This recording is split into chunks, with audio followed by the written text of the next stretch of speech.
Hali gani mwanafamilia wa channel tupendwa hii hapa ya Bizoza Media.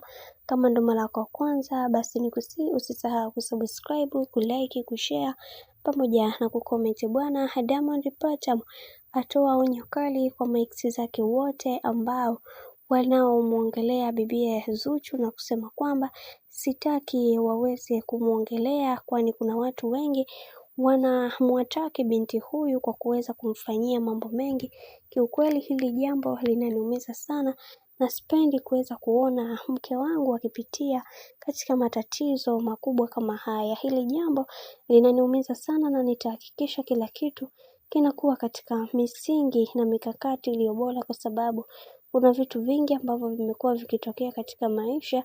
Mimi binafsi natamani kuweza kuona kila kitu kinakaa katika mstari, ila kiukweli kwa hiki ambacho kinachoendelea sasa naumizwa na haya yanayoendelea, na mimi nitapambana kuweza kuhakikisha kila kitu kinakuwa katika mstari ulio imara, kwa sababu kuna mambo ambayo yanayoendelea binafsi yangu siwezi kulizika nayo. Na pia Diamond Platnumz hakuweza kuishia hapo, kisha akasema kwamba mimi binafsi ninaamini katika haya yanayotokea kwa kipindi hiki, Mungu ndiye ambaye atakayeweza kusimama na kila mmoja wetu, kwa sababu kuna mambo ambayo yanayoendelea mimi binafsi yangu nashindwa kabisa kuweza kutambua na kuelewa ni kwa nini haya yote yanatokea katika maisha yangu. Lakini kwa upande wa Diamond aliweza kuongea kwa uchungu na kusema kwamba kwa haya yanayoendelea kwa sasa nitapambana na kila mmoja kuweza kuhakikisha nafanya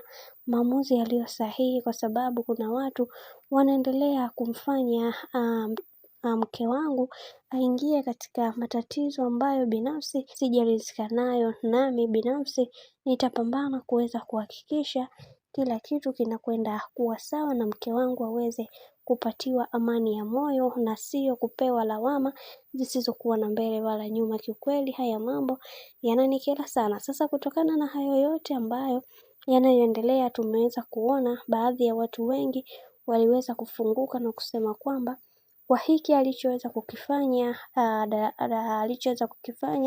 bwana mkubwa Diamond Platnumz, sisi sote tunaungana naye, kwa sababu kuna mambo mengi ambayo yamekuwa yakimtokea bibiye Zuhura. Kiukweli hili jambo limetuumiza sisi sote, ila kwa hiki ambacho kinachotokea tunapambana kuweza kuhakikisha kila kitu kinakuwa katika misingi na mikakati iliyo imara, kwa sababu kuna mambo mengi yametokea katika maisha. Hivyo tunaamini katika hili Mungu atasimama na kila mmoja wetu kuweza kuhakikisha kila kitu kinakaa katika misingi na weledi ulio bora zaidi. Bwana, mimi nafikiri ujumbe wa kaka Diamond Platnumz watu wengi tumeshaweza kufahamu na tushaweza kuelewa ni kitu gani ambacho anachokitaka na ni kitu gani ambacho asichokitaka, kwa sababu kumekuwa na minong'ono mingi kuhusiana na kila kitu ambacho kinachoendelea. Lakini mwisho wa yote kaka yetu ameshaweza kuongea, hivyo hataki kabisa kuweza kusikia chochote kuhusiana na chochote kile ambacho kinachomhusu bibiye Zuchu kutoka kwa maeksi zake. Bwana, mambo ndo kama hivi ambavyo unavyozidi kuona, kadri siku zinavyozidi kwenda ndivyo mambo ambavyo yanavyozidi kutaradadi katika kila hatua ya mahusiano ya hawa watu. Mimi nikusihi kitu kimoja, kama ndo mara kwa kwanza kufuatilia channel tupendwa hii hapa ya Bizoza Media, basi nikusihi usisahau kusubscribe, kulike, kushare pamoja na kucomment.